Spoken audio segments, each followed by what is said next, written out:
Wow, Jason, this was a really long conversation, wasn't it? You know, I'm sitting here. I had to edit the second half of the show and like kind of put it together and piece it together. And I'm like thinking to myself, "Whoo, man, we talked for a long time." Yeah, thanks for working through this. I know that you were doing the editing for this one, and I know it was a really long one, so I appreciate it. No, yeah, I mean it's fun. It's just one of those things that like you listen back to, I don't know, 2-3 hours of record.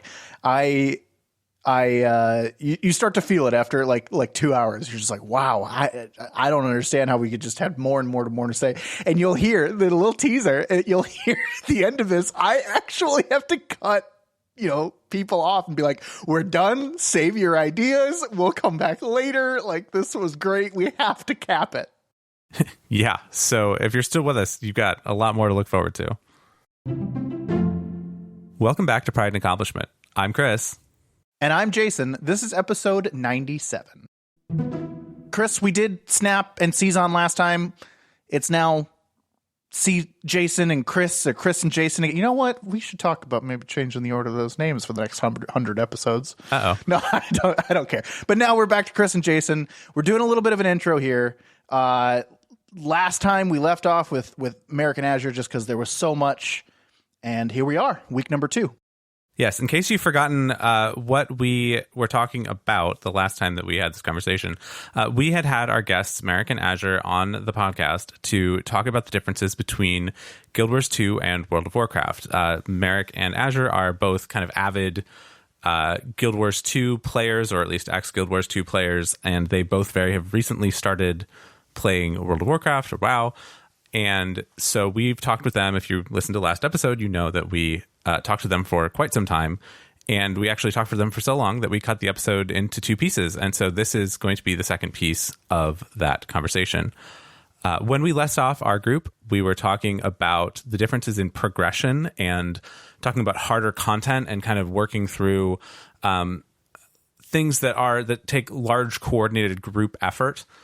So we were having a conversation with Merrick about the difference between doing HTCM in Guild Wars 2 and working on raid progression in Vault of the Incarnates, the latest raid wing in World of Warcraft.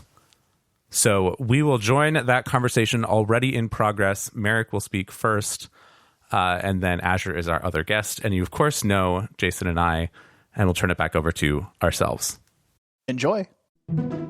I have also had a lot of fun doing this whole thing. Obviously, like, we have hosted our raiding community for years. So we've done this sort of weekly, get these groups together, do raids, I wouldn't call it progression, but, like training for people, getting up there, trying to get new players into the game mode, which, by the way, I think is another real difference between the games, just sort of like how the community finds endgame and how invested they are into that.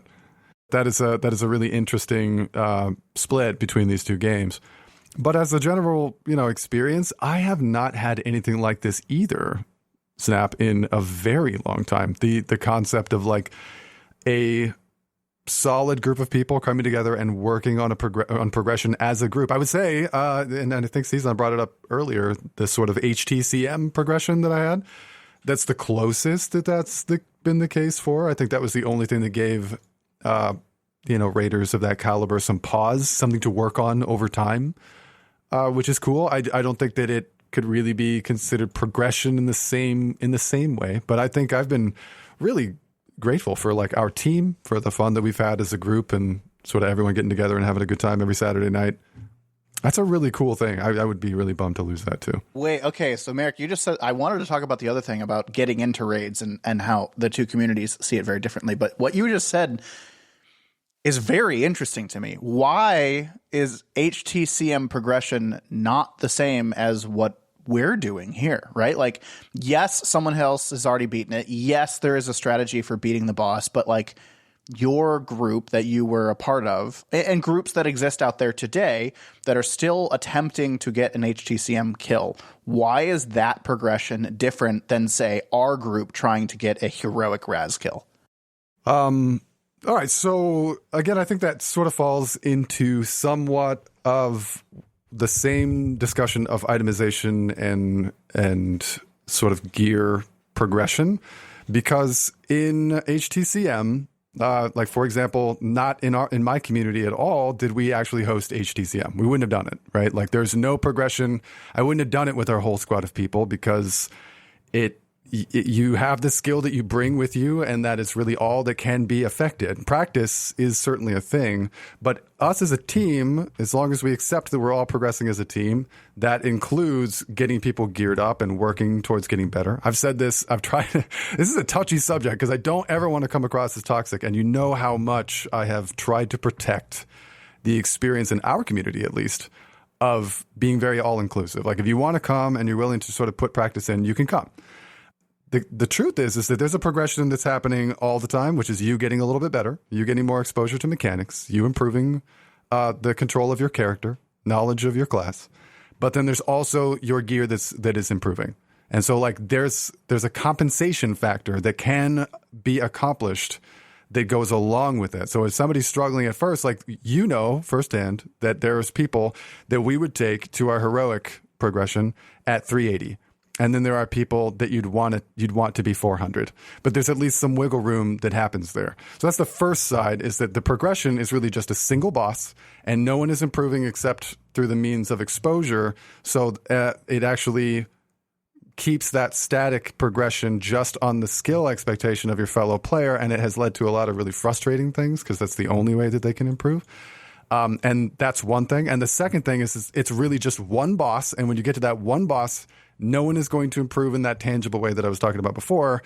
You really get nothing. There's a title that you get, and you know it's just as ephemeral and intangible as getting AOTC in the middle of a raid season. Right at the end of the raid season, I think would you get AOTC, you get like a FOMO mount, right? Like you can only get it from that. So there's at least something like that. It's the same regard in Guild Wars 2, because you're just getting a title and you're just getting, I think it's the rose petal infusion or the cherry blossom petal infusion, which are, to me, they're intangible. So you have to decide to go into a situation where it's going to be very magnifying glass on just your skill, and nothing else can compensate or to help with that. Everyone's going to have to beat their head against just that one boss, because it's really only one boss that requires real progression, in my opinion, that I have to exclude my entire community for. I got into a pug, or not a pug, but like a separate static to be put together for this, that ended up being, you know, kind of disappointed, disheartened, frustrated, this whole thing, because people weren't advancing in any other way that they could advance. And then once you get it, it doesn't increase your likelihood of getting better or doing it better the next time. Somehow that feeling just isn't there. It wasn't there for me. I'm aware of how vague this is all sounding. It's probably really personal experience, but this experience that we've had with people improving every week, getting up their gear, people helping to gear each other in preparation for the raid on the weekend, you know, like that kind of big collective experience, and the big twist. That didn't exist. Yeah, it didn't exist. And the big kind of twist that we're making now towards trying to get people, you know, focused on mains and helping to gear each other as a collective. Somehow it just feels different. Yeah, that's fair. Okay. I'm glad I asked, though, because that makes a lot of sense. Yeah, and this is a perfect opportunity for me to hop in again and say that there are certain elements that I would have made and leveled really significant complaints about in Guild Wars 2 that I have a much softer touch today about, because there has been some kind of paradigm shift in ArenaNet or in the end game of their design. For example, one of the things that I brought up in my list that I brought today to talk about, I brought up briefly in Discord last night. I'm not sure if Snap remembers or caught it, but I brought up the fact of story focus, right? And how centralized the game is. And Season, I think this touches on what you wanted to get into next, is how the end game community, or how the community as a whole experiences or gets into end game. Some of the problems that I've seen, real problems that I've seen, is the way that the game is designed around the casual experience of Guild Wars 2, which again, I don't fault. I think those of us who have complained about Guild Wars 2 Endgame for so long, it's actually us that are in the wrong. They have never designed their game to have a focus on endgame. It is a really weird issue that this game has always had, where they on paper designed every system, every mode, every game aspect designed to be as casual as possible. It's the ultimate in what we call a theme park MMO. I never have to do anything I want. I like that ride and I like that ride. So I'm only going to do those two things.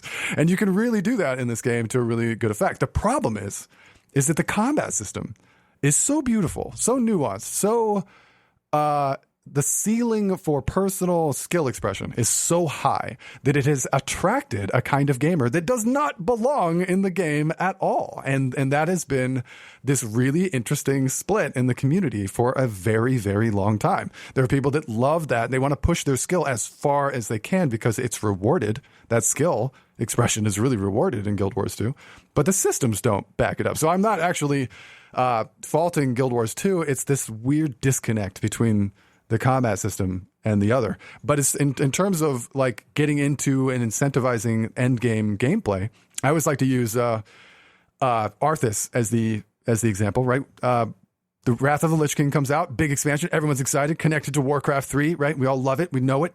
We want to defeat Arthas, he's about to take over the world. We're like, oh gosh, Arthas is so scary. The entire expansion is about his evil plots and his, big scourge monsters and all this stuff. But then we get max level. If we want the finale to that story, if we want to defeat Arthas, you do that in a raid, which makes raids really exciting, right? It's a big experience. Everyone comes together. We must combine forces to take out the big bad who's threatening the world. That feels iconic. But in Guild Wars 2, because the raid scene is so insular, right? It's really separate. It's really put off to the side, and the game developers are very keenly aware that 90+% of their community are never going to experience that gameplay. They can't lock significant story development or significant incentive of any kind, right? Like even the greatest thing you could say you get out of raids is legendary armor, but that can be gotten in 2 other different ways. So like they really make it so you don't need to go through raids, and it's completely on the side. For a lot of the casual player base, that is a great thing. Oh my God, I get to experience everything and I don't have to raid. For a lot of people, that's phenomenal. For me, it really helped to keep raids very separate. And I wanted to say that I brought this up on my list today as an olive branch, because while this has been, in my opinion, a really bad thing, Zaitan threatens the entirety of the game, but you don't kill him in a raid, you kill him in a single player story instance. So I've always thought that was a negative thing, but their twist that they're doing now with strike missions is actually never anything I suggested ahead of time, but is actually something that if I was in a boardroom when it was suggested, I'd be like, yes, that is a great idea. If you're not going to come out with new raid wings all the time and have it be about the big story and, like Arthas or whatever, fine. But they take a single player story encounter, make a harder version of it that is done by 10 people, and then make a really hard version of it that is made for CM. In a roundabout way, you get to experience Arthas single player, but then you can do Arthas in a hard, competitive, endgame, cooperative PvE environment, which is, it's not my personal ideal, but it really does check multiple boxes. So kudos to, and I want to say, I actually have this at the end of my list of things I wanted to bring up, because I was going to rag on a bunch of things and then bring this up as the olive branch at the end. But because I think they're actually taking some really good turns here. But we got to this one first. So it's a good thing. I also just want to make one minor interesting point in talking about Guild Wars 2 has always been, like you said, a theme park, appeal to casual with an unfortunate, and I use that term kind of ironically, unfortunately great combat system. Yeah. Because you mentioned Zaitan as your example, like how he's the big threat, but you kill him in a solo dungeon. That used to be a fairly challenging, at the time of game's release, 5-person dungeon, and the community lost their mind that their story was locked behind this 5-person instance because they didn't want to be forced to do that. And so eventually ArenaNet caved and made it a single player instance. Oh, that's so telling, isn't it? The difference between not just games, because this is, I think, a thread that has been continuing on through this whole podcast, is that there is this is interwoven between game design and intention and player base and community expectation. And they're just as the games are very different, the communities are very different. And in this modern era that we live in, where games are listening to their player base much more than they used to, for those of you guys who've been playing MMOs for 10 plus years, that didn't exist before that. but we're actually seeing the game sort of reflecting their communities and vice versa. So it is a fascinating. Yeah, I remember being shocked when they changed it because, like, one, it was not like game-breakingly hard 5-person dungeon. It was like any 5-person dungeon just at level 80.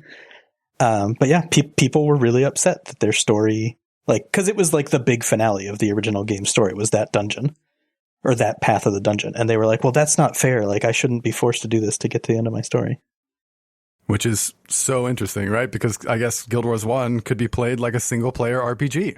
And Guild Wars 2, for the most part, up until that point, right, could be experienced and probably was experienced much in the same way. I'm pretty sure I can name 3 or 4 friends of mine that have only ever played Guild Wars 2 solo. Solo, yeah. So it's oh my gosh, full circle, a solo MMO. Oh, Ragnarok Online. You never let us down. That's actually like a huge twist, don't you think, in the genre as a whole, is the farther back you go, the more dependent on other players you were expected to be. This sort of solo experience of MMOs is newer in the anthropological perspective. It's mind-blowing to me as someone who loves the older MMOs. Like, I play MMOs because I want to play with other people. Like, ideally, I love to find a static group of people to play with, but like, I liked doing dungeons with random people. Mm-hmm.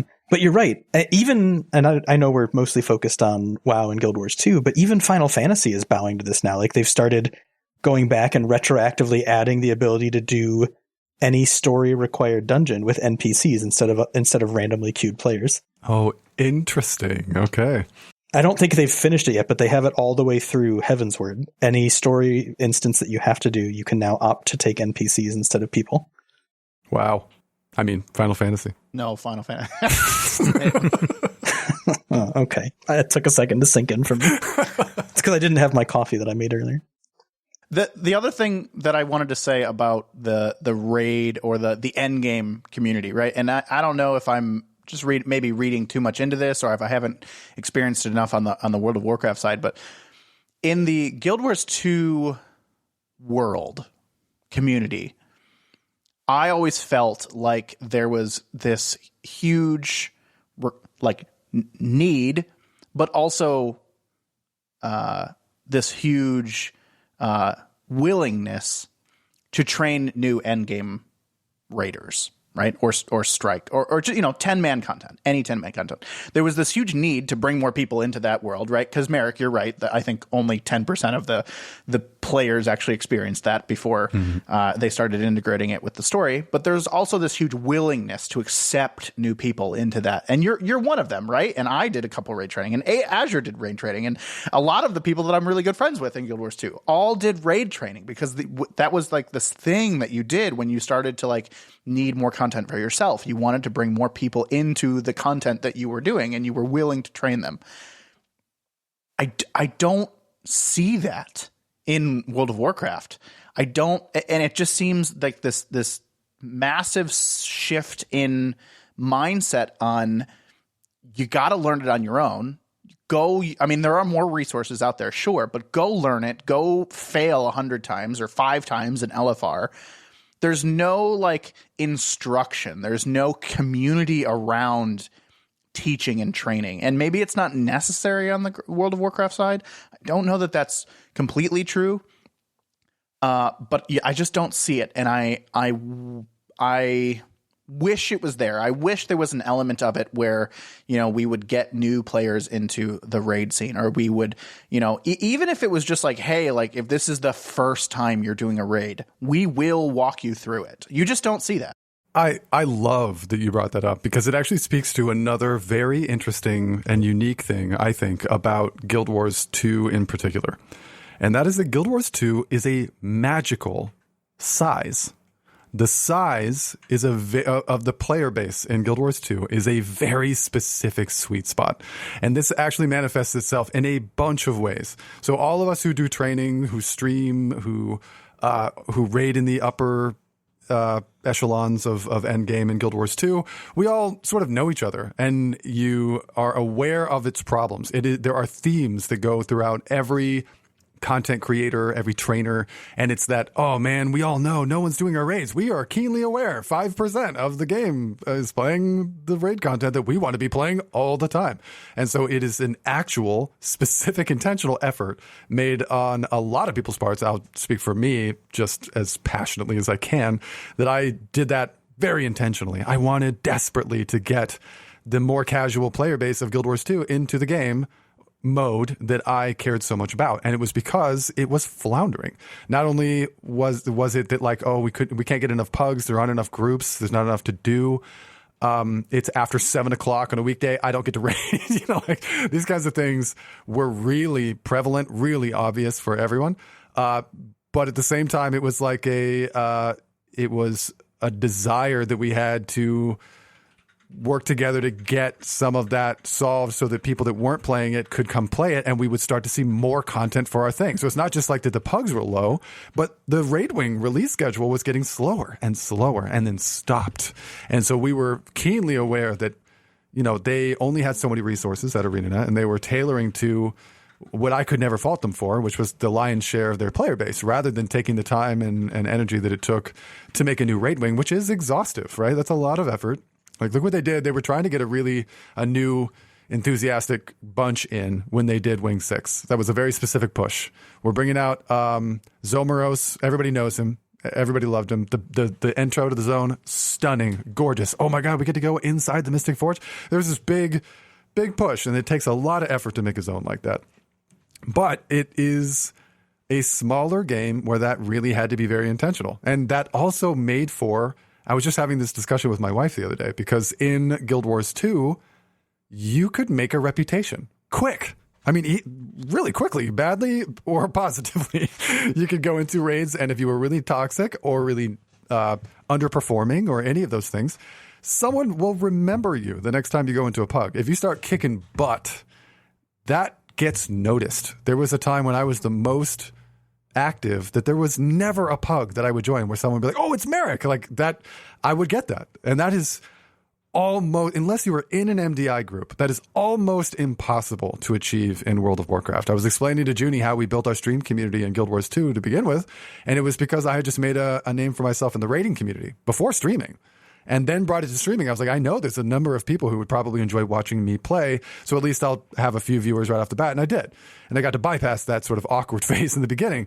But in World of Warcraft, I challenge you to bump into the same pug twice. Ever. I mean, like in raids or in groups. And at all hours of day or night, there are countless groups running all the time. So even if there are groups that are trying to bring people in, I don't think we'd notice as quickly, just because the community is so large. I actually put this in the category of a win for Guild Wars 2. I think its size means that a new streamer coming in is always recognized and welcomed, right? If you stream with any regularity, you're going to be noticed, and other streamers will come in and be like, hey, welcome. And if you want to make a name for yourself in the endgame Fractal or Raid community, you will. And that's kind of neat. I'd say that it's partially because of the size of Guild Wars for sure. I hear about stories of like the heyday of WoW where people did know the people on their servers, right? They would, trade chat was actually useful for trading, like, and you knew kind of the people that were involved and all of that kind of stuff. I think some of it comes from the shift to a declining player base in WoW, such that the realms and the servers kind of matter much less than they used to. Because I would imagine that I don't know what the player numbers were for servers, but like, I feel like the kind of big WoW realms were their own little micro communities back in, classic, essentially, like the era that we would now consider to be classic up through Lich King kind of. And so I think before you had tools, before you could do cross instance, events and things like that, like before you had the LFR, before you had LFG, before you had, any of those things that allowed you to work across servers, you really did have to go to servers where your friends were or where people were in order to get groups to do content. And I personally, as someone who doesn't always have a group to play with, I mean, now I do, but like I haven't historically, really appreciate all those tools because it does open the game to me so that I can actually play with people when I don't know anybody in real life that's playing. But I think that that's a big piece to the difference. And I think that the contracting of WoW as a player base actually contributes to that fragmentation because it forces them to build in things that work with to cast a wider net to kind of bring those groups together.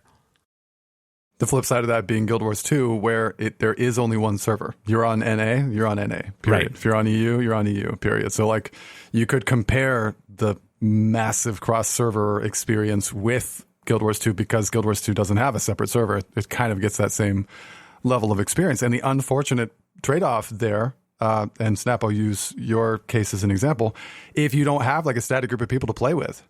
My example that I gave a moment ago is real. After like 8 o'clock, you don't get to raid. I can't tell you how many hours I've sat around just wanting to get into some sort of end game thing and cannot find it because it just, and there's memes about it constantly. And I hate those memes because again, I love Guild Wars 2. I really do. I have a lot of love for that game. And there's nothing worse.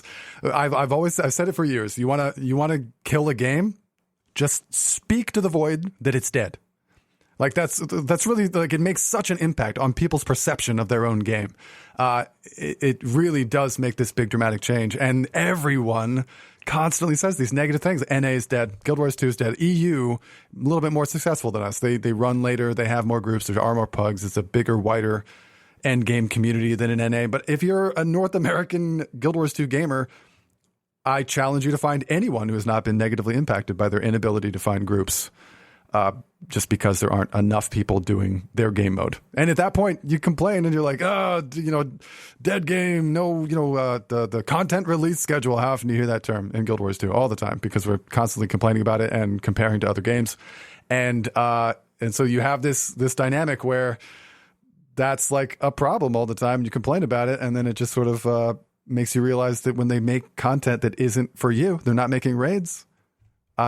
It becomes harder and harder to fault them. They only have so much. I don't understand why you're complaining. It's only been 1,369 days since the last raid win came out. There are trackers for this, you guys, because of how long it's been. Is that the actual number, Azure? Did you get that from somewhere? Yeah. I love it.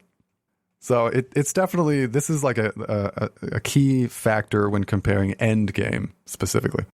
I think Snap's point is interesting though, because it is kind of two sides of it's like a double-edged sword, like you were talking about earlier, Merrick. Like the WoW contraction that has forced them to allow like cross server, cross faction, cross whatever play really messes with like the community feel of a server in a game. And another fun Guild Wars 2 historical fact is we used to have separate PvE servers, and I don't know if you remember that, but like there were people on Borless Pass, which is where I grew up in Guild Wars 2. For the toast.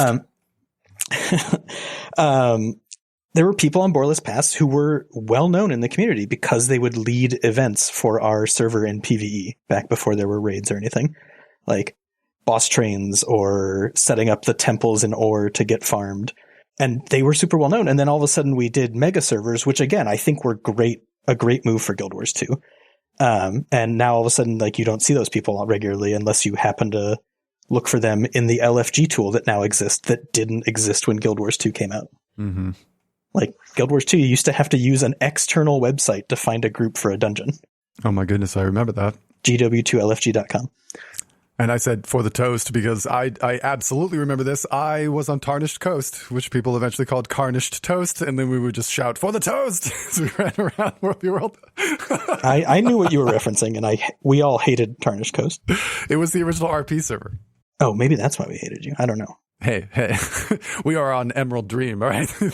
Somehow still considered an RP server in World of Warcraft. Oh, I won't speak in Say Chat unless I'm in RP mode, which is why I just type beep boop. Oh, solid. Mechanome. So it was actually the very first point on my list, and I've been waiting to bring it up because I think it's my biggest point in favor of Guild Wars 2. And I do appreciate Merrick offering more than one olive branch at this point towards Guild Wars 2, is the expression of your mastery of the combat system feels much better to me in Guild Wars 2. Like, I get it. There are lots of challenging things in WoW, and like playing well in WoW is not something that I'm trying to like talk down at or denigrate, which is a word I don't get to use very often. But I don't think I've ever felt more satisfaction than like perfectly timing a dodge roll in Guild Wars 2 to avoid a big mechanic and going right back to DPS. It's just the action RPG element and the way that Guild Wars 2 implemented feels so much better to play, to the point where Yes, I've burned out on the game multiple times in the past, and I've taken very long breaks.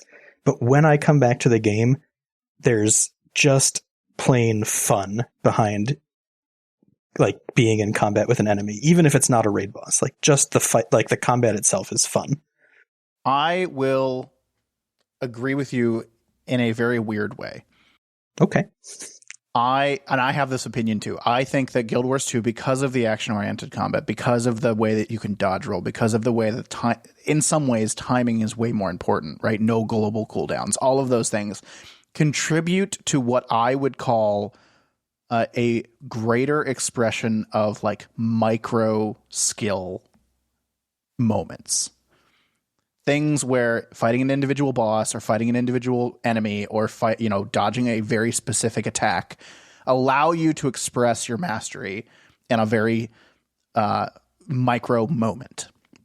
However, I do think on the other side of things, World of Warcraft allows you to express your mastery at a macro level where a healer can carry a group or a tank can carry a group, or honestly, in some cases, a single DPS can carry a dungeon group.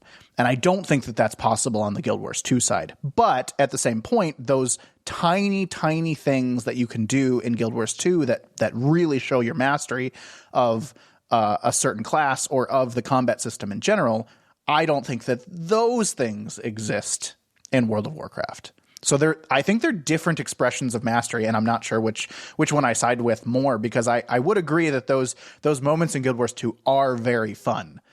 I love the dichotomy you just built there, the split between the two different kinds of mastery demonstration. I love that that's true. I love that you brought it up that way, because that's exactly what I would have described it as well. What I've been saying as I talk to people a lot is that Guild Wars 2 is really like speed of finger. And I find that there's a lot of speed of brain that goes on in World of Warcraft. I have been having this discussion a lot because I have been moving, a large portion of our community from Guild Wars 2 to World of Warcraft. We're trying to entice other people that I think, for example, I have watched struggle for years in Guild Wars 2, that I know deep down that they will never reach the level that they would like to reach. And I could know in my head that I believe that they would be better in World of Warcraft. There are also people that I think that are better in World of Warcraft or better in Guild Wars 2 than they are in World of Warcraft. I'm going to put myself among those. I actually think that I'm better at Guild Wars 2. I stand out much more in Guild Wars 2 than I would in World of Warcraft. And it's because the expression is so different. I've learned almost every DPS, I've played at least to some degree, almost every DPS build in Guild Wars 2. I still hold top 10s, probably 15 to 20 top 10 places on Guild Wars 2's log tracking thing.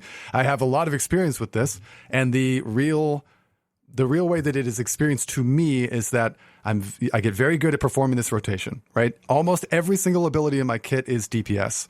The DPS skills, what they do unique from each other, is almost pointless. Like, I almost don't really know most of the builds that I've played don't really know. I know the order that they need to be pushed in, right? And I can push them, and I can maybe make a decision that I want to move in a little closer, scoot over a little bit, so I'm doing my rotation next to another mob in the hopes to cleave it. But the rotation that I'm doing is mainly the rotation that I'm doing, period, regardless of situation. I may have to do something to make it so that the game doesn't force me to stop this very cyclical thing that I'm doing over and over and over again. But if you're just really good at doing that thing over and over and over again really quick and not letting yourself get interrupted, you're going to be really successful. I often say that if I take a break for even a week from Guild Wars 2, I come back, and if you ask me, hey, do you remember how to play your build? I'm going to be like, no, I have no concept of what my rotation is. But as soon as I go in there, my fingers are just flying. They're just doing the thing, because it's just this rhythm that you memorize that gets really good to feel. And there's cool skill expression, like Azure was talking about. I'm going to do my rotation, and then the second that everyone else feels like they have to move out, I'm going to interject in between these two skills an active block so that it blocks it, and then I continue my rotation. There's cool little things like that, but I find that those kinds of decisions in World of Warcraft are so much more significant. I approach every pack, every mob entirely differently. I'm making decisions that I would not make in in Guild Wars 2 and so much of your kit in World of Warcraft. So much, and this is a huge difference between the games, is that you have a very small and finite amount of abilities in Guild Wars 2, and most of them are attributed to damage, and all of them practically are attributed to combat specifically.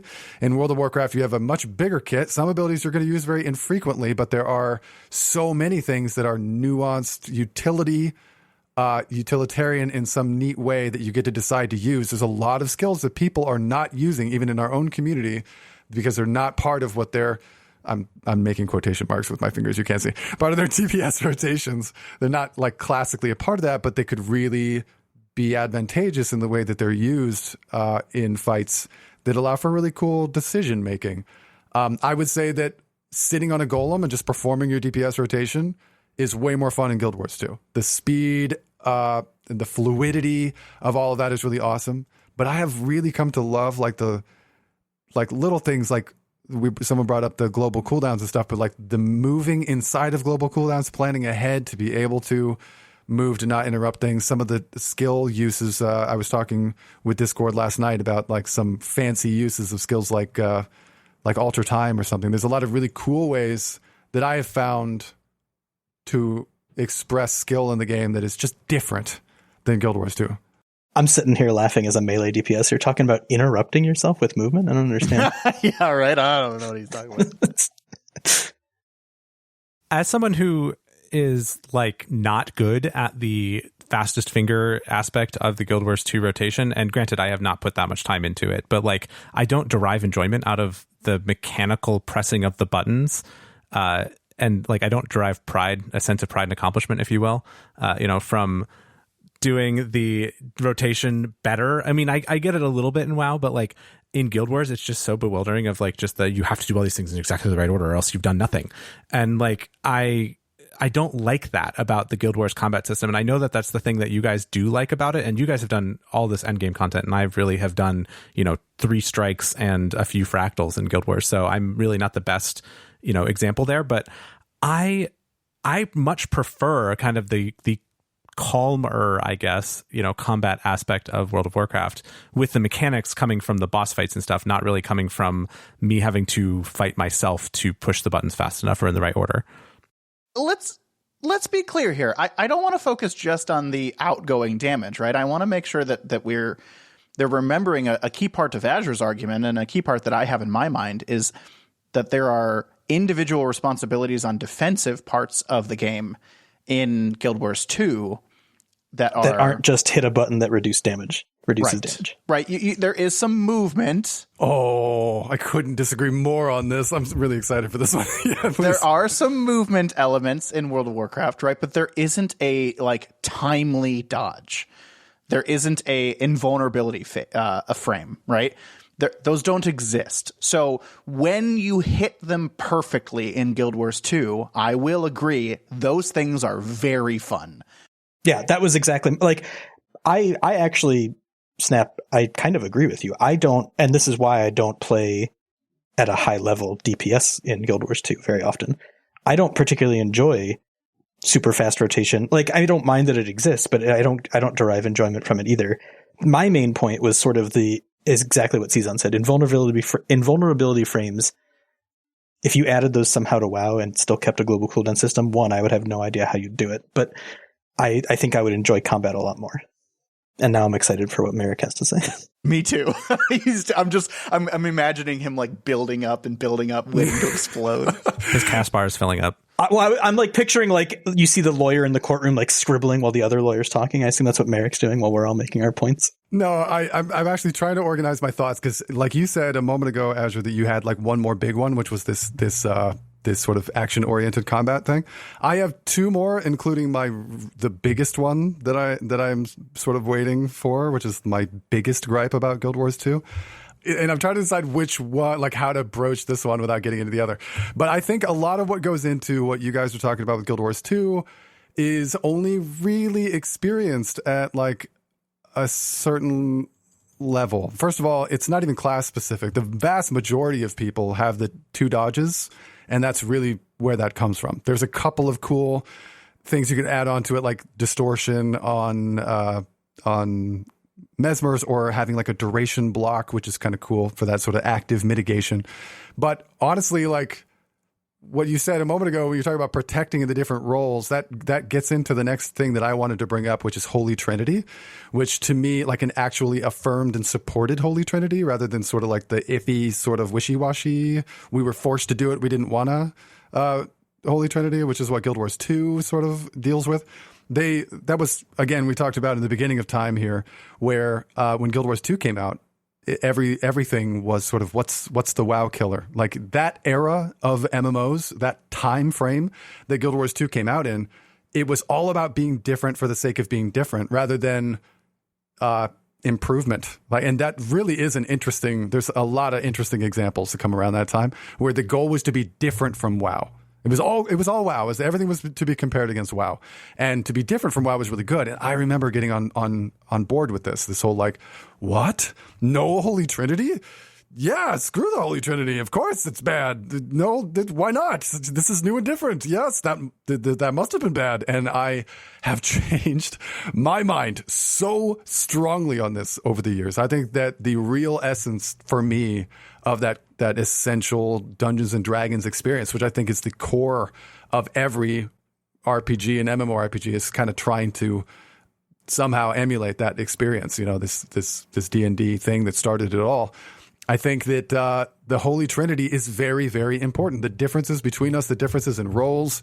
I think that like most people can kind of attest to your buddy coming over from WoW or from any other game and being like, oh, I'm going to play Guild Wars 2. You're like, yeah, dude, I've been trying to get you to play this for forever. He's like, all right, I always play a tank. I'm going to play a tank. I made a warrior. He's got a shield.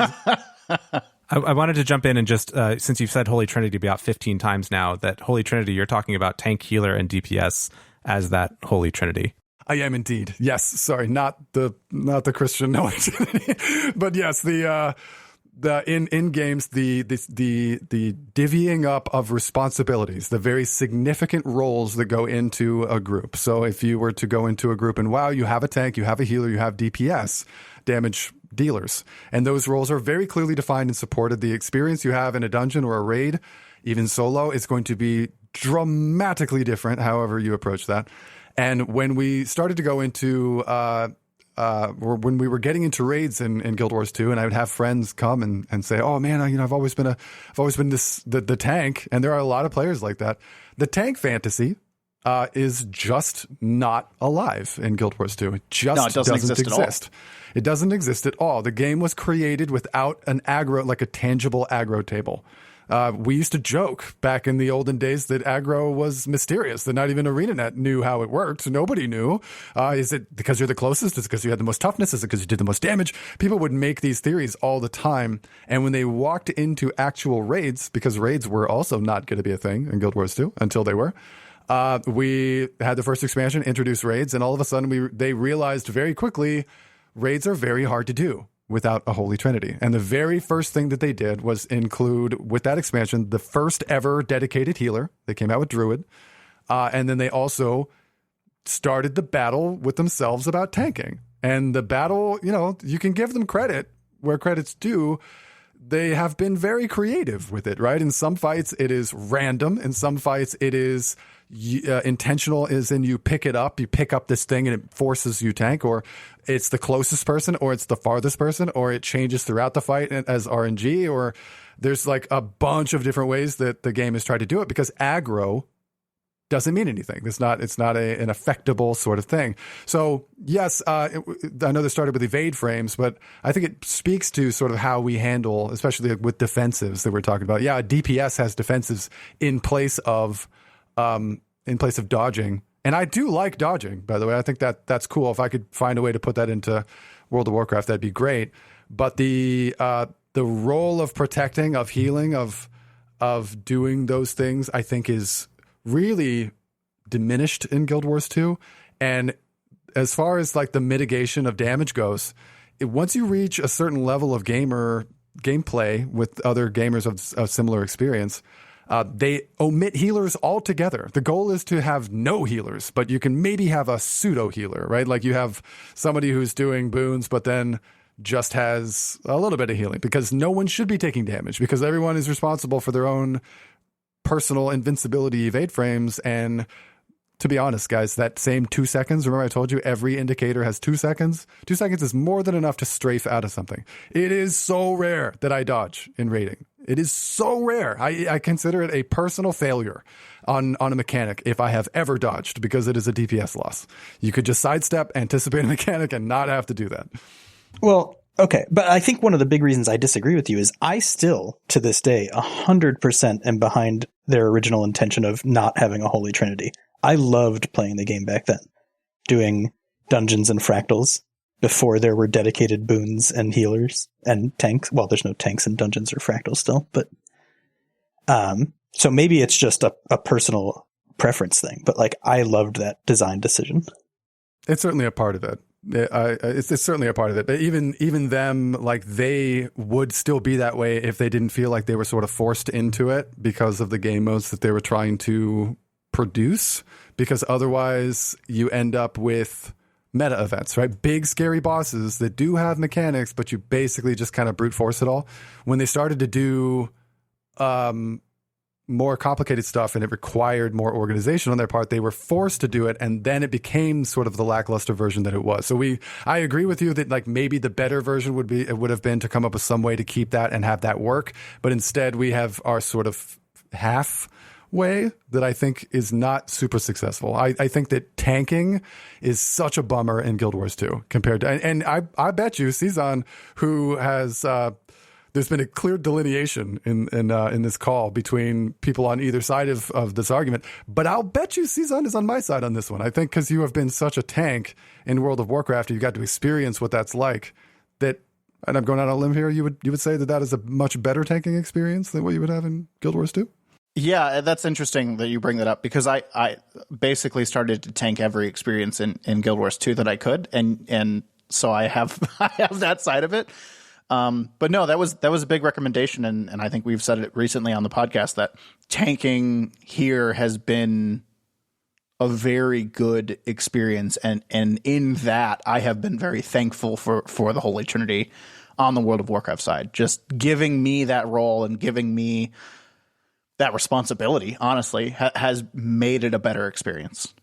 Right. I had a feeling you'd think that because you have had such success coming in as a tank. You get to really get that fantasy going. You've done a bunch of dungeons. You're the main tank of our progression raids. That is an exciting thing. That's like a cool experience for an MMO gamer to have. I think I also think that while not all of us have experienced it to the same level, I would say that healing is exactly that same level of increase, in my opinion, in terms of the way that healing is done so well, and also that the game supports it in a way that healing is super necessary. You do not get to omit healing in World of Warcraft. In fact, most classes are not going to be wasting time and dumping resources into DPSing unless that's a part of their class mechanic. Looking at you, Azure, on your Mistweaver, Tatsu doing Mistweaver, yeah. or I think the other example is Discipline Priest, right? There's a couple of outliers here, but it makes them unique that that's the case.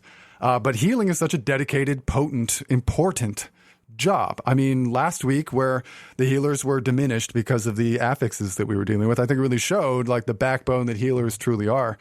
And I like that dynamic better. I just want to clarify real quick. I'm not saying that I think Guild Wars has a good implementation of tanks or healers. I think it's bad. I'm just saying I think the old 5-person content where you can do stuff without a dedicated tank or healer was incredibly fun. And had they found a way to implement 10-person content without dedicated tanks and healers, and it's so late. Let's not get into how terrible boons are. Oh, that's my last one. That's my big thing I've been holding on to. Okay, well then we'll obviously have to get into it. But I'm just saying, I think the lack of Holy Trinity in Guild Wars 2 is an enhancement for the overall combat that they can have in some content. But I do think that when they moved to content like raids where they needed to have a tank and they introduced healers, they did not do a particularly satisfying job of it. And I say that as someone who mostly plays a healer / boon giver in Guild Wars 2. And having the tank and healer and DPS be roles that are well defined, and there's, you know, specialization specs that are for each class that are kind of the tank spec or the healer spec or whatever. That gives the, you know, from a game design perspective, that gives, you know, we talk about tank busters and heal checks and DPS checks, and those are things that like each of those roles needs to mitigate or deal with or perform. And those certain fights have different levels, I guess you could say, of those designs. And, you know, we're talking about Razagath, right? At the end of the last boss of the current raid, you have a DPS check where you have to, you know, do enough damage before the platform goes away, essentially. Or you have a tank buster there that also, if the tanks don't mitigate it well, it kills everybody in the whole raid. Like, they can do which these is things. super cool design. It is so cool, right? And it gives them that like lever to pull and to put in there because they can rely on there being these roles present, and they know that that's how that's going to be. Yeah, and I think that's a very fair point, and I would not try to contest that. That is, it opens up some really cool design opportunities that Guild Wars 2 could never really pull off in its design, or current design at least, unless they do some weird massive overhaul after I've said this. Star Wars Galaxy style. Yeah, that's exactly what I was thinking of when I was starting to say that they could never do this. Guild Wars 3. Yeah, we'll see. Well, go ahead. Hit me with the boons, man. You knew it was coming. I mean, and I'm going to agree with you, but let's have it. This was going to be my first one, and then the last one was going to be the olive branch. It's been completely backwards. Before you get too far into this, can you explain what these are? Because I actually haven't gotten far enough in Guild Wars to care what a boon is. Oh, yes. My whole speech starts with that. Don't worry. Oh, okay. Okay. So boons, literally in my entire time discussing MMOs, comparing MMOs, it has taken me years to identify that my biggest complaints about Guild Wars 2's endgame or combat system, years to really identify that the root of every single problem can be traced back to boons. And this is why Azure is probably rolling his eyes, because he's certainly heard this before. But I feel very, very passionate about boons. Boons are essentially a table of beneficial effects that exist. There is a finite amount of beneficial effects in Guild Wars 2. They are very rarely changed. They're usually shifted in some sort of balance patch, if ever. But this basically the same pool has been around since the beginning. And instead of a mage casting Arcane Intellect or a priest casting Power Word Fortitude that are individual and unique buffs from that class that have a unique name, that have a unique effect. Every single class in Guild Wars 2 draws from this table of boons. And by the way, it works the same way in negative effects as well. They're called conditions. That'll be like bleed, burning, cripple, immobilize, chill, all these things, fear. Everything that's negative draws from a very finite amount of 13 or 14 effects, and the same is true for boons. So when you cast a spell, like if you were to bring World of Warcraft into Guild Wars 2, you'd be like, I'm casting Arcane Intellect, and the other guy goes, I'm casting Power Word Fortitude. But what they actually do, like that's just the name of the skill. But when you click the skill, instead of Arcane Intellect or Power Word Fortitude popping up on your buff bar, instead it just means that Arcane Intellect gives you regeneration and might. And those are two boons that exist out of this table. And then the Power Word Fortitude would be like, mine's named something different, but it's also regeneration and might. And so it streamlined their ability to make positive effects and negative effects. Didn't really kill me at first. I didn't really love it for RP immersion sense. It just felt like everything was kind of streamlined in a way that felt less cool. But here is the real difference. I think it all boils down to the difference in the games themselves. So we talked a lot about the difference in combat and pacing and speed that exists in Guild Wars 2 versus World of Warcraft. In Guild Wars 2, everything is very, very sped up. So this is the first thing. Everything that you do, like if I do this big ability that's got a 20-second cooldown, it's going to do like 3 stacks of burning for 3 seconds. Okay? And then, or I can fear you, like a fear. That's a great thing. That exists in Guild Wars 2 and in World of Warcraft. If you cast a fear on someone in World of Warcraft, it could be 12 to 18 seconds worth of fear. In Guild Wars 2, it's 1 second, probably 2 seconds maximum. Every single thing is accelerated, so it's a very short duration. Everything is very short duration. So that's the first thing about boons. What makes that more difficult is the potency of what they impact. The difference between someone with no boons and maximum boons is 10 times the character. Literally, not just in the way that the amount of damage that you do in raw numbers, but also in the ability to perform your rotation. You are attacking much faster, your skills are cooling down much faster, and you are doing gargantuan amounts of damage, more than you would otherwise. So boons are essential. In fact, essential boons has become a coined term that even ArenaNet uses, because boons have a dramatic stranglehold on Guild Wars 2's combat. If you do raiding, if you are playing in fractals and raiding and you're endgame player, you will have, the goal is to have perfect boons at all times. You have a composition that allows for the contribution of every essential boon upkept at 100% of the time. But remember, everything is very short duration, which means that everyone that is doing boons is not doing it character by character. They're just kind of pooping it out, AoE, around them in a very small radius. Every boon is provided in a very small radius and for a very short duration that is then upkept with one of those speedy rotations that you were talking about earlier, Snap. So even a DPS is pushing buttons super crazy to do all this damage. The boon providers are pushing buttons super crazy trying to keep up all the boons that they are capable of giving, but only for a few seconds at a time and only at a few yards around them, which means that it is responsible for the first and most egregious raid dynamic that I cannot stand, which is stacking. Stacking is a curse on Guild Wars 2. It is so ugly. First of all, you cannot see your character, period. If you are playing correctly, you are a blob of 10 people together. And if you're in a larger scale event, it's even worse. You're a giant blob.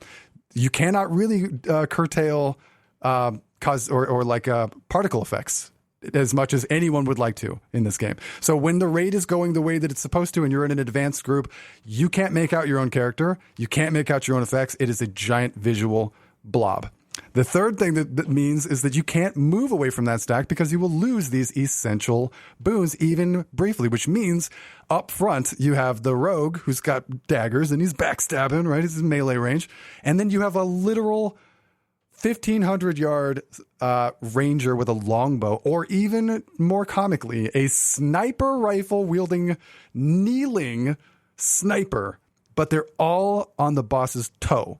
Literally, you don't get to be ranged. The dichotomy between range and melee almost doesn't exist, because even if I could be way farther back and have a different experience, see my character, manage more mechanics, I am giving up all of those boons within 3 to 4 seconds or whatever of when I decide to leave that stack. So when I came into World of Warcraft, that fantasy, that immersion that I've said earlier in the podcast I was going to sort of come back to, the look of a raid is awesome. It is the dynamic I want. I can see this giant dragon, and on the other side of that giant dragon, because of frontals, is the tank, and he looks like this, total tough guy, and he's handling this whole thing. This giant dragon is flinging stuff at him, and then behind that, in a sort of arc around that, is all the melee DPS trying not to get tail swiped, but they're doing damage, and then they all see each other, and then behind that is me, the backline. I am a wizard, and if I can be a mage, if I can be far, why wouldn't I be? I get to take more advantage of the fact that I don't have to be. I have a different experience. I don't have to be in range of melee effects. I am immune to that tail swipe. So I am ranged, but maybe there's some other range mechanic that hits just me, and then I'm like, oh crap, there's a swirly underneath me. I blink, and then I blink next to Snap, and Snap is also another range, and he's over there. I'm like, oh, there's both of us back here doing our whole thing, and I'm looking up, and I see, my wife in like the sort of mid-range because she's an evoker, and like the fantasy of us taking down this dragon feels awesome. In Guild Wars 2, there's this big blob, and we move as this giant blob, and then the giant blob kills the other thing. There's a lot of things, of peripheral elements that come from this, but boons have such this stranglehold on the game that you can't experience it in the way that you think that you should be able to. Merrick at the beginning said I was rolling my eyes, and I was. And not because I disagree, though, but because we've talked about it before, and I 100% agree. I wish that we could roll back the clock, because the real problem with boons is how they've crept into the game the way they are now. Back in vanilla Guild Wars 2, boons were totally ephemeral. You would get them very briefly if you really worked at it, and you'd have like a decent amount of might, probably not even 25. Quickness was almost non-existent. Alacrity literally didn't exist. And just to clarify, Merrick said you'll be attacking faster, your skills will be cooling down faster. Quickness makes you attack faster. Alacrity makes your skills cool down faster. Those boons basically didn't exist when the game came out. In fact, one of them actually didn't. Actually didn't, yeah. You had to work really hard. Like you would, if you were in a dungeon and the 5 of you were ready to go try to fight the boss, you would put down this cool fire field, you would blast it, you'd get a brief amount of might, and then you'd rush in, and that's what you had. And as that wore off, you just didn't have might, except for tiny little bits that someone would maybe give off if they invested into it. Modern Guild Wars 2, Merrick used the phrase, they're just pooping out boons, which is literally what happens. Like, the classes that give boons, and even some that don't intentionally do it, just spray boons around them all the time with many different skills for these short durations, and it's a design problem. I really wish that, like, that quickness that makes you attack really fast was something you could maybe get for 10 seconds out of every minute, and your group had to work for it, and then you spread back out. I think that would be a way cooler design philosophy. But the community who's used to all these boons would riot because everything would feel so slow. Yes. And this is because they're so used to it. That's the next issue that arises from this is absolute toxicity, because trying to be as PMA, as positive mental attitude, as humanly possible in any situation that I ever interact with other gamers in these online games. I try. The only thing that ever made me really mad has nothing to do with somebody else dying or messing up a mechanic or whatever else. My ability to perform my own DPS rotation, right? I'm in a pug. They're not going to succeed. I can tell, but they're having a great time and they're training and they're being super sweet. I want to help. I'm not mad. I don't care. I don't need that boss. Remember, vertical progression doesn't exist. I don't care if I get that win or not. I am there because I'm helping them and I'm having fun practicing my rotation. But my ability to perform my own rotation, to do my own buttons in any effectual way, not just in like how effective the numbers are, but in the way that the cooldowns line up, right? The things that are supposed to be at this point, the things that I'm supposed to be practicing are dependent on the boons that are there. So if the boon provider that is in my subgroup is not doing their job, I don't get to enjoy my own rotation. I don't get to play my own character. It is dramatic in this way. In fact, if those of you who are not in the endgame scene of Guild Wars 2, whoever happens to be listening to this, it would be almost impossible for you to recognize just from what I'm saying how much this has permeated the culture and how frustrating it is for most people. It is so infuriating to be in a group where you're like, my only reason for being here is to flex DPS or practice my rotation or whatever it is. And the guy in the other subgroup goes, I beat Merrick. And then he's got perfect boons and my boons are terrible because the new gamer that came into the raids that week decided, I don't want a DPS race, so I don't want any actual judgment from anybody. I'm going to play the safe thing and play a support, which is the actual opposite of what actually happens. No one cares if one DPS is floundering because their DPS isn't high enough. But if you're not providing the boons you're supposed to be providing, you will elicit the ire of anyone near you. And it is so infuriating. So it's the next step in why boons are so bad is that it literally breeds this toxic expectation, and not only of just what classes can even attend events, because if you provide an essential boon, like if you want to heal, you also have to provide an essential boon, period, because healing is superfluous. Remember, we would prefer no healers. We'd prefer if no one did any healing. We just want everyone doing DPS. So however much healing we can get rid of, we will. And the rest of it is just boons. And if you don't do those boons, you have made everyone, even PMA Merrick, very, very frustrated.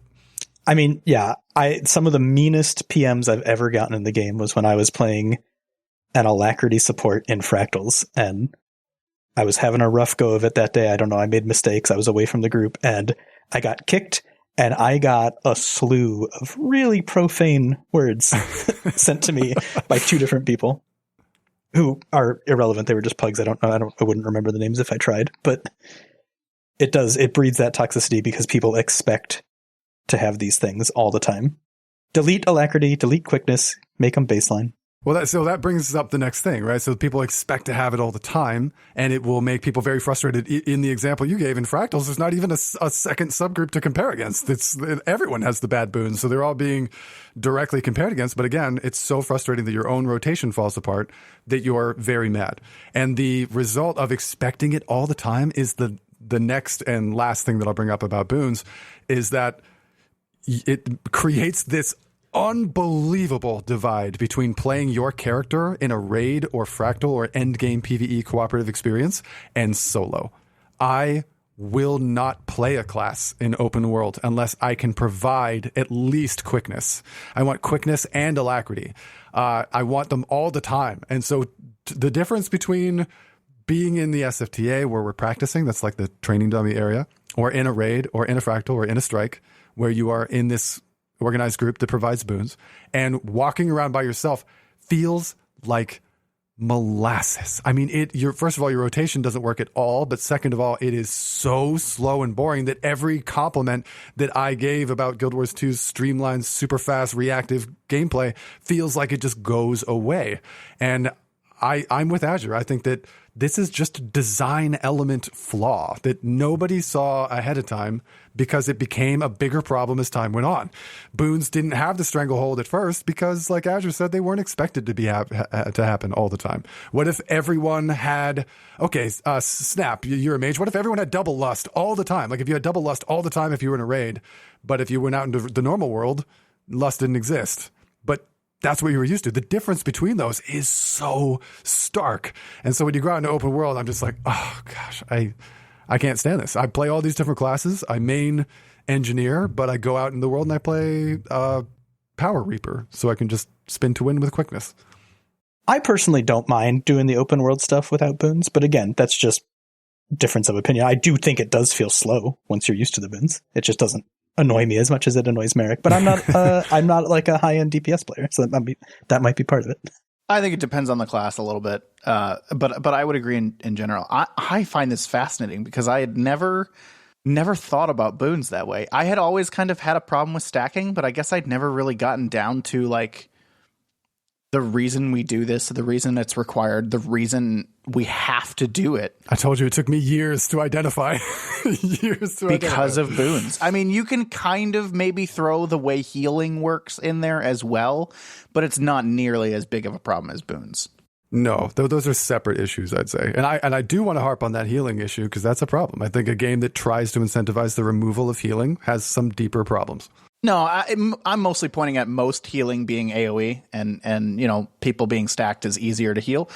But no, and I would say that I don't have as much of a problem with the I'll call it the role-playing element of it. I don't care that I can't see other people. I don't care that the mages are in the back and the tanks are in the front. Like that doesn't really bother me so much. But I will say that having everyone stack and having that really be the only right way to play does limit the variety of a fight. Yeah. I actually got into the only actual argument I ever got into about this was with a Guild Wars 2 player on stream. And I had talked about the necessity of stacking and how that detrimentally impacts like the raid fantasy and also mechanics, right? Like what's the most common messed up thing when somebody tries to start raiding? It's getting teleported by blue circles in VG because they can't see them. We're all stacked up on top of each other. It's really kind of hard to see. But when I brought this up and I was describing it, someone in my chat got really angry and were like, you're an idiot. Stacking has always existed in every MMO. And the real difference is that, first of all, he's right. Stacking is a mechanic. The problem with Guild Wars 2 is that it's the default. It's not a mechanic. Nothing is telling us to stack. We have to stack. The mechanic that impacts us is spreading. When a mechanic makes us have to spread, that is a mechanic because otherwise the core elements of the game engines itself require us to stack. So that's the default. It is true. Every game has stack mechanics, soak mechanics, and we see it in WoW. There are mechanics that force us to spread, we're all keenly aware of them, and the mechanics that force us to stack, which we're all keenly aware of also. In Guild Wars 2, it's just like you don't really think about stacking mechanics because they don't really build those in. Everyone's stacking already. Yeah, I'm thinking about Taros, right? We did Heroic Taros a little bit, and we stack quite a bit on that boss, right? Just because that's but I remember like thinking back to, kind of going through the progression on that boss, we had to really make sure everyone understood you have to stack on this boss. It was not the default. Yeah, exactly. That's what made Taros a unique fight. Right? I was going to throw out there that stacking maybe isn't the default. But I think, and this is me being a little bit less experienced in the the latest endgame things for WoW, but like I think you're supposed to stack by default. Like I think you're supposed to have a melee stack and a range stack in almost every case, unless there's a mechanic in the boss that discourages that. I feel like people that know more than maybe we do about, or have been raiding longer than we have, would probably say you really are supposed to kind of have a stack for range and a stack for melee in WoW, because your healers do have some AoE heals that can really benefit by having those stacks. But hey, that's twice as many stacks. That's true. It's double the stacks. That's twice as many stacks, and they're not as tight. We're talking 6 in World of Warcraft's terms. We're talking 6 yards, right? You had to be within 320 is really the units in Guild Wars 2 that at least a firebrand, or 360 that a firebrand pooped out boons. In World of Warcraft, that's 6 yards, and that's tight. They really want you on top of each other all the time in Guild Wars 2, and you will be the one that gets punished if you stretch out at all, not just because of healing, but again, the boons. And the very funny thing is max melee range is farther than that stack distance that you can have. Yeah. Yeah.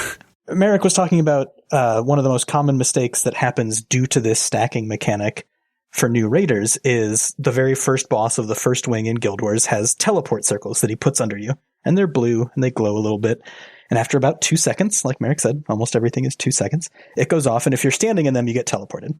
And experienced raiders know you can literally just sidestep out of them. You don't need to dodge. You don't need to do anything. You can dodge.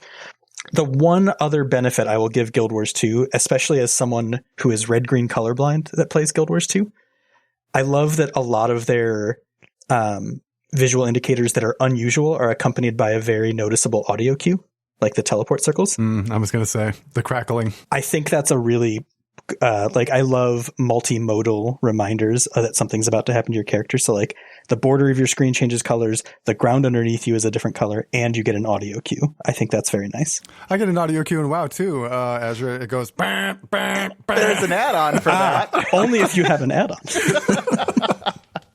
And that, I guess you could argue that add-ons can help make WoW like Guild Wars 2, but not make Guild Wars 2 like WoW. Merrick, you want to remind me what that olive branch was that you extended earlier in the show? It was about the change in direction that Guild Wars 2 is taking towards its endgame design with the fractals. Things are, first of all, becoming more challenging mechanically. I didn't get a chance to talk about that because I think a lot of people have been very upset in the Guild Wars 2 community lately in the endgame DPS scene because a lot of builds that are coming out now are being really streamlined, made to be a lot easier. So you can do really good DPS on certain builds without putting in near the amount of work that you used to have to.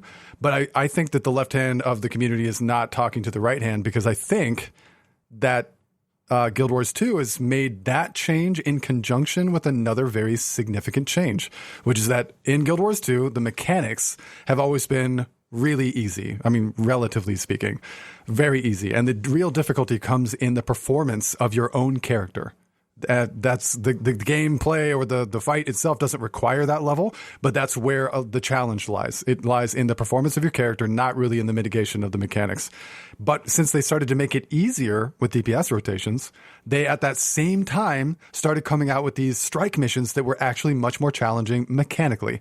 So Final Fantasy, I pick on them because they are very, very complicated mechanics in terms of raids, but their rotations and performance of rotations is much simpler.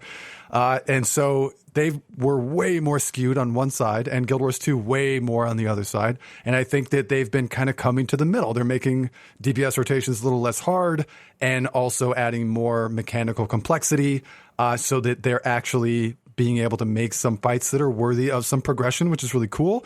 And the fact that those being strikes are now intrinsically connected to the actual events of the main story that are happening in the game at its current content, which is really incentivizing for a lot of people. They get to go in, experience it in the story. It's like, oh, I know this fight. I'll do it in strike missions, normal, super easy, right? I can do that. And then I get good gear. And then now that I've walked up to it and have ramped up to it, I feel like I can take on maybe the CM or try it, see what's different. They have connected those things, which in the past were so disparate. So I think that Guild Wars 2, some of my complaints about them, they're addressing. I'm actually excited to see the game after another expansion. I would love to see the next expansion in Guild Wars 2 and see where it's at by then. I'm really glad you said that, because that's really where I want to end here and kind of start to wrap it up. Is the thing that I think the biggest contributing factor to me trying Dragonflight was them essentially, two things. One, they stole Dragonflight from Guild Wars 2. I used the word stole, but they took it, right? They took a really, really good element of Guild Wars 2, the mounts, which we didn't talk about today, but the mounts, and they brought it to World of Warcraft.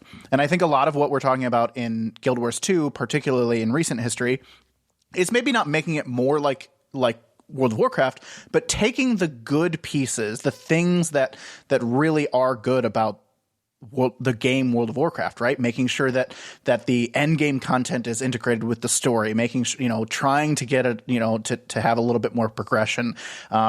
Just these little pieces of it. They're going to continue to be separate games, but both games, World of Warcraft and Guild Wars 2, are taking the best pieces of both and making their game better because of it. And I'm excited to see the next expansion in Guild Wars 2. I'm excited to see what World of Warcraft borrows next. I'm excited on all of these fronts, because I think even though we've gotten a very siloed kind of MMO community now, right? Each game kind of has its set of people where you said it earlier in the show.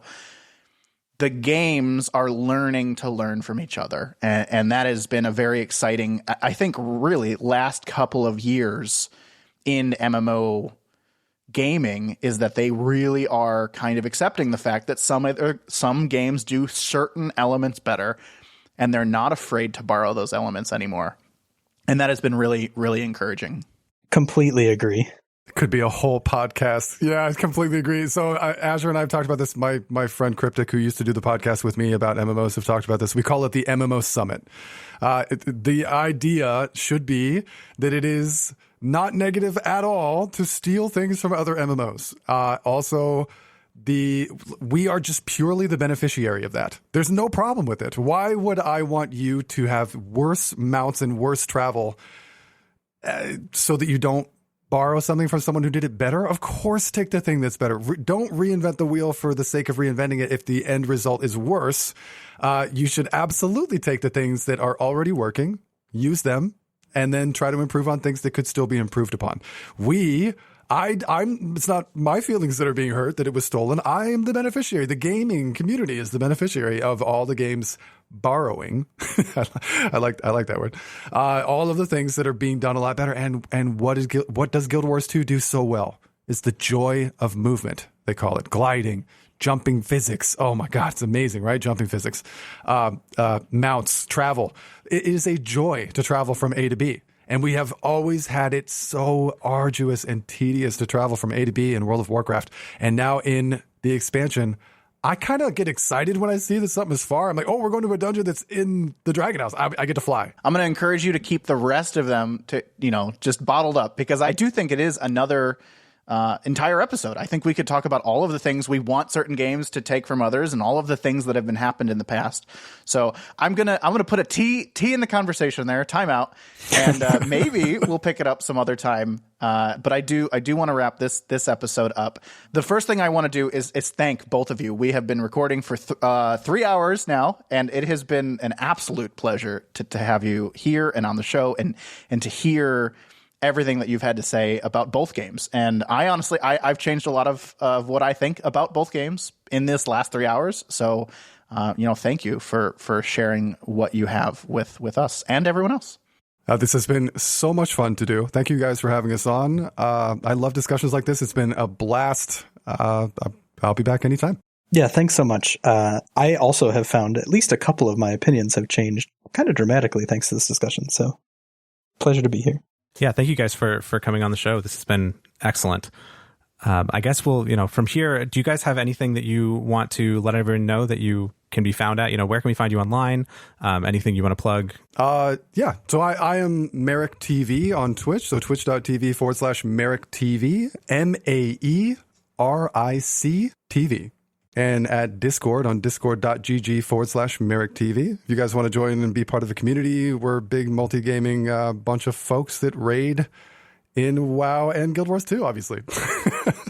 So I appreciate it. Yeah, you can't find me at any personal account online at the moment, but you could find Merrick, his lovely wife, Jennifer, and myself running our Night Shift Star Trek podcast. That's at youtube.com, and our handle is at Star Trek Night Shift. So youtube.com/at Star Trek Night Shift. And you guys cover like everything, Star Trek, current, past, topics, theories, everything, right? Like you're watching, you guys have a watch party for all of the current shows right now, right? We do a watch party for whatever current Star Trek is on every Thursday, 7 p.m. in our Discord that everyone is welcome to join. And then we also, yes, our podcast will either be just on some random cool topic, like the Prime Directive or sort of the current events, somebody passing away or a new series coming up, what we hear about it, or even just reflections on the current episode of the newest Star Trek right now, Star Trek Picard Season 3. Many big thoughts. Many big thoughts. But yeah, we cover basically anything. We're discord.gg/Star Trek Night Shift. You heard it here. Wow, aren't they so good at plugging their Discord?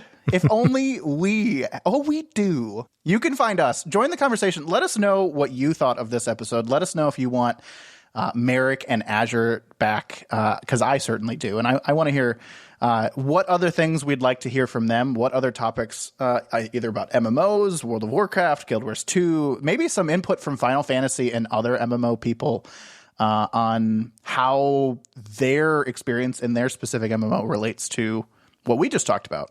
Because I think that we among the four of us have only played a couple of MMOs, and I think that there may be one out there that does it even better than everything that we've talked about. You know where to find us. You can join our Discord by going to discord.pnapodcast.com. If you want to find any of our older episodes or read our show notes, we'll have a link to the MaericTV Discord and Merrick's Twitch channel as well. You can visit our website at pnapodcast.com. That's P, the letter N, the letter A, podcast.com. We really hope you enjoyed the show today. We tried something a little bit different with these guys, and I think I really enjoyed it. It was a lot of fun. If you're enjoying the podcast or know someone else that might enjoy our conversation today, we would love if you could share it with some others. Thanks for listening, everyone. We'll talk to you next time. I like it. And then Azure can come in and be like, Guild Wars 2 rating is better.